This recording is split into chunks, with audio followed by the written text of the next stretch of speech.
Hello and welcome to this tutorial on the topic of the new dashboard framework introduced in Gluware 4.0. If you are taking the Gluware test drive, you will be able to follow along with everything I'm showing you in this session, and very excited to go over this new really visual and compelling component of Gluware to really bring a lot of the data, underlying data of Gluware forward and make it very usable. So in this session we're going to look at the preceded dashboard examples. We're going to understand how you can navigate from dashboard widgets into the app.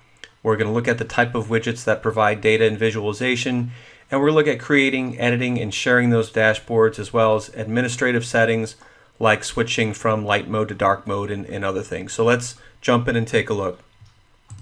So we get signed into Gluware here. Again, Gluware is going to return me into the last place I was in the application. In this case, I was in the config, drift, and audit app. So from the app switcher here, I'm going to navigate into my dashboards.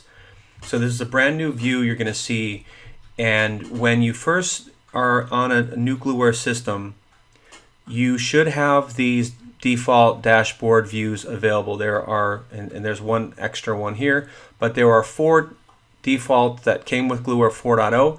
If they are not in your instance, work with your Gluware contact and they can get them loaded in for you. So let's start with the 4 examples, and we're going to go through more details and kind of get deeper and deeper. So let's start with welcome to Gluware. So let me click on this dashboard, and by clicking into that, I'm going to go into this dashboard, and I can see that the various widgets that this is made up of. So these first 2 widgets you see here are just rich text widgets. So this is handy because you can, in this case, Gluware has built these to point out links like our knowledge base, our tutorial, documentation, community portal, and you can click on any one of these. Like, let's say I want to see the tutorials page, I can click on it and it's going to take me to the tutorials page, and I can go through and learn how to use Gluware more intelligently, right? So I'm going to hop back into my Gluware instance. What you might want to do on something like that is you can right click and just open in a new tab. That's oftentimes what I do when I want to, let's say, leverage something like the knowledge base but stay within Gluware. So again, rich text ones. This particular widget was related to updates and statuses. So back when Gluware 4.0 was coming out and getting ready to release, engineering is updating this widget with various maintenance periods that we're executing. So again, it's something you could leverage within your organization and document things like updates or statuses or any maintenance that may affect the system. The user activity is one of my favorite new widgets, in that you can see my name is Michael Howe, and I am currently online and in the system here. So I've loaded my profile, my picture into my profile, and so any users with access to this particular organization and bring up this dashboard are going to see the users that have been on it. So I can see who's been on it. One of our admins was in the system 5 hours ago. A month ago, one of our other system architects were in the system. So again, I think that's very useful to understand who's using Gluware, especially in real time. This lower widget here is a web page widget. So we're pulling in gluware.com, and you can take this link, you can navigate right here, and it's fully functioning web page. Although the caveat, my understanding is with web pages, is the pages have to support iframes to load. So that being said, but I can take this, and let's say I notice something very interesting on the Gluware web page. I may want to just open it in a new tab and then follow up with maybe some interesting announcement or something new Gluware put out. So that's a web page widget. This widget here is an RSS feed. So this is pulling in kind of some of the latest news releases. And then this one is, again, a HTTP or web page widget.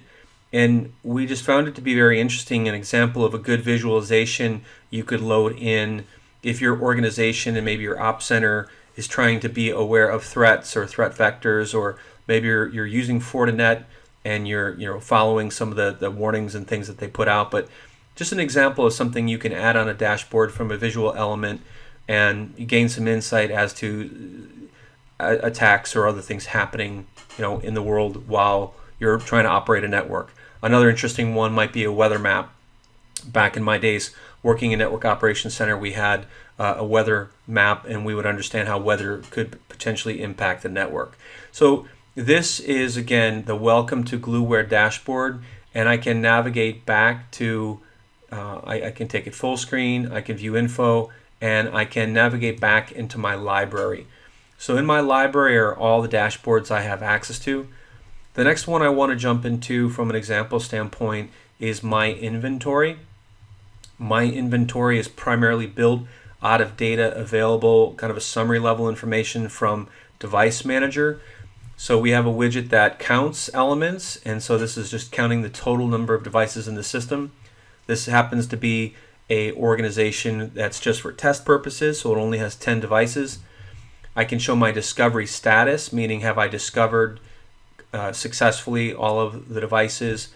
This one I like a lot in terms of, as your network gets larger, understanding the breakdown of how many different types of devices you have in the system: routers, switches, firewalls, load balancers, wireless LAN controllers, whatever you may have managed by Gluware here.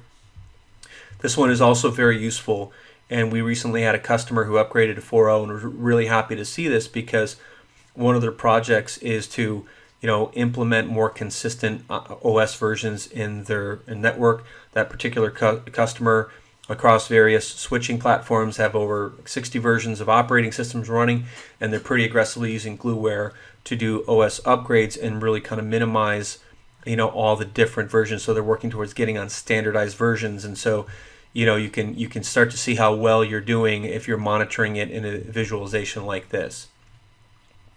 This particular widget is pulling literally out grid information, and you can see, like I believe this was like the last 10 happens to fit because I only have 10 devices in the system, but basically it's just giving you a snapshot of your grid, and this might be useful to you. And also there might be other information that you want to see here. So this widget is customizable, and maybe you're interested in the last activity, the timestamp, or who did it, or maybe you're interested in some other information like, and again, we'll get into audits and stuff like that, but again, very flexible. This is a widget for the scheduler, and right now in this system there's no events scheduled, and then there's upcoming activities, which is more of a calendar view of things like your schedule, and you can look at it like daily, weekly, monthly. So if you had your regular, let's say, drift scheduled, or you had your audit scheduled, or certain provisioning scheduled, you could see that in a calendar like this. So that covers the My Inventory. And the beauty of these types of things are you can clone existing dashboards. One caveat is that only the author can edit their given dashboard, but you are able to clone it and then make your own copy and make it the way exactly you want to see it. But as we get into some of the administrative controls, only an administrator with the proper credentials can go in and delete. Say you had an employee that created dashboards and they're no longer with the company, and maybe the dashboard's no longer relevant and you can't edit it. An administrator can clone it, and update it, and then delete out that old one. So let's get back to the view here. Let's go into audit and drift alerts. Another few examples of visualizations here, looking at the number of audit violations. So I've run one audit policy out of 6. I have 6 audit policies defined. One of them have been run. Looking at that, I have on my drift. If you watch the drift tutorial that's in this series, I created drift on one device, so that is showing here. Moving on here, you can see the grid or the chart of devices that have drifted. So what I can look at this and understand spoke 1 was the particular device that actually drifted. So I can see that is here, and then again I have a schedule utility here as well.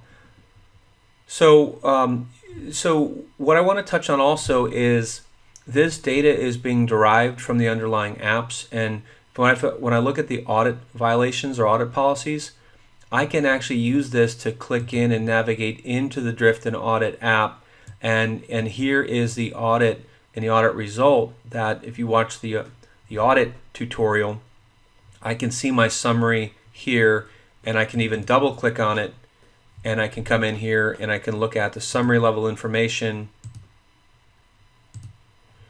and I can look at how it's configured and the results and all the details. So one piece of that, and that when you jump to your dashboard, you can use these dashboards to navigate into the applications to start to take action on the information you're seeing here. So let's navigate back to my library. Next one, we'll look at OS management. And if you're following the sequence or cadence of tutorials to this stage, the next one in line that you're going to see here is OS management.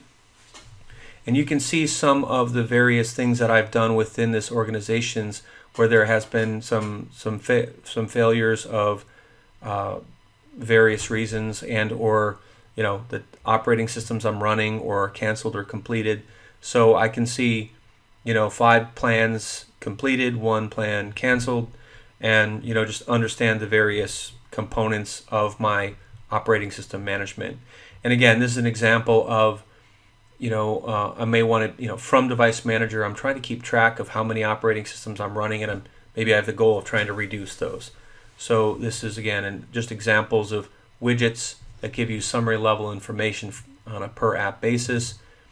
So the other one I have here called test, and I'll just click on it, and there's really very little here, so this was probably part of a demo I was doing. So let me navigate back to my library, and I could even take this guy, and let's just say I don't want it anymore, I can delete it. Okay, delete. Now when these these dashboards have been shared into my org, so I can clone them, and once I clone it, I could edit it, or I could delete it out. Let's say I don't want it. But one thing you may want to do or think about is you might end up with a lot of dashboards, but let's say you end up with several that are your so-called favorites. What you can do is take these and mark them or move them into the favorites category. And this is kind of nice because what happens with favorites is, when you navigate to the dashboard, instead of taking you to the dashboard library, it will take you into a dashboard, and then you can have arrow keys or shortcut keys to let you switch between dashboards. So let's take a look at how that's set up real quick here. Let me jump into my profile and hit edit profile. And what you're going to see here are a few settings. Number one, this is where I loaded my picture, which gets pulled into that user activity widget. This is where you can control light mode or dark mode. So just for fun, we're going to go ahead and switch to dark mode. This is where you can turn on an automatic rotation if you bring dashboards up and let's say leave it up on your monitor. These are the shortcut keys. So keep in mind, these shortcut keys work with favorite dashboards. So the dashboards must be moved up into your favorite view. So Alt arrow keys or Alt 1 through 9 will enable you to move through the dashboards. So let's go ahead and hit save. By changing this preference here, it's going to have to refresh my browser. So I hit save, say OK, refresh the browser. Now I navigate into dashboards, and now I have the cool dark view here, and I can use these Alt arrow keys. So I'm doing Alt and right arrow, and I can navigate through my dashboards. Just another quick way to kind of consume the data, especially when you're working in large systems and you're very quickly trying to come up to speed. You may want to hit the home page, understand any updates or systems that are happening. Maybe you want to look at what users are online, and then you want to move into understand your inventory. Maybe you're acquiring companies or you're onboarding devices. You want to know how many devices were added into the system. You could then navigate into your OS management and see the breakdown of operating systems and what jobs completed and your audits and drift alerts. And so you can start your day by understanding how many changes were detected on the network and start to jump in to understand why those changes happen. So dashboards really can be a paradigm shift in the way you you begin working with Gluware, but also it can help your efficiency to give you that information at a quicker and higher level view. So let's wrap up this session with quickly building a dashboard. And again, this is not going to be a deep dive into all the options, but let's go back into my dashboard library, and I can create a new dashboard. And so I'm going to call this, dashboard tutorial, and leave the description blank. Next. And then we associate images. I'm going to just use the default image, and this is a preference, happens to be a Gluware logo. Next. Private is only I can configure it and run it, or if I publish it, if I make it public, other users can view this dashboard, but they can't edit or they can't configure mine without cloning it and making their own. And then make this dashboard to all child orgs. So public makes it available to my org. If I set up organization that are children orgs of this one, then all of those children orgs, if I click this box, would have visibility to the dashboard and then could determine if they want to use it or delete it out of their particular view. So I'm going to make this one private and not make it public or thing, and just hit next. Now you have your kind of blank space here, your dashboard itself, and then you have all the building blocks. So let's just start from some things that we saw that we liked. So I liked user activity. I think that's a cool, quick view of what's on the system. I like count as a very high level count. Let's configure it, and I'm just going to call it, total devices. I'll just call it total device count. The data set is going to be devices, and I'm not going to filter it. See, I could filter it, and then I could say, total devices of this vendor, or total devices with this operating system. I just want total devices, and hit apply, save. So there's my total device count. Now let's build in something a little bit more interesting. Here's devices by vendor. This one already has kind of a filter, right? So I can configure this guy, so I can see it's a widget called devices by vendor, that and it is going to be using devices. The property it's counting on is based on the vendor, and this is a pie.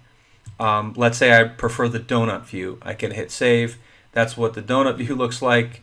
Maybe I don't like it, and I can configure and go back and, sorry, not vendor, I want to make it a pie, and hit save. And you can just customize what you like here. So here's device grid. So let's drag device grid in here, and I'll make it double wide. And this is where you can come in and hit configure, and you can add your columns. So this gets quite interesting because all of those things, whatever's most important to you can be brought up into your view. So let's just say, again, you've seen the examples where I don't want name, but I want the host name, right? And then let me get rid of name, and then I want, let's say, I want to know its operating system version. I want to know its OS and its OS version. And I hit apply, and I hit save. And so now that data is pulled into the grid. So you can see how very quickly you can build out meaningful data to you. And just to round this out, I'm going to grab the scheduled activities.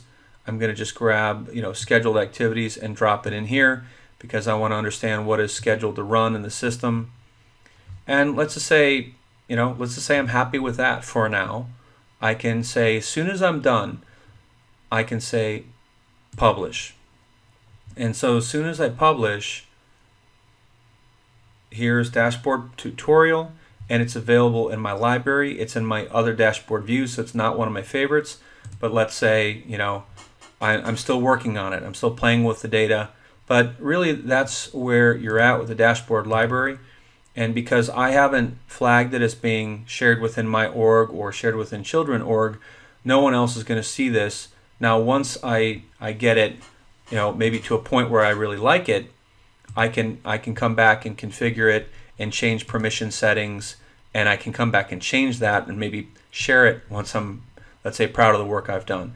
But this is where we're at, and it pretty much concludes the tutorial. Hopefully you're able to go in and take a look at the example widgets, take a look at the preferences, take a look at how to come in and build your own and get it to a published state, and just kind of play around and have fun. I think a dashboard is one of the components that you want to make it meaningful to you in the system so it helps you with your daily job.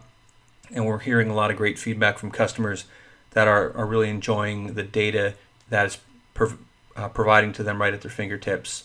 So that concludes the tutorial on the new Gluware dashboards, again introduced in Gluware 4.0. So if you're not at 4.0 yet, you have to get up to that release version to begin to use the dashboards. Thanks again.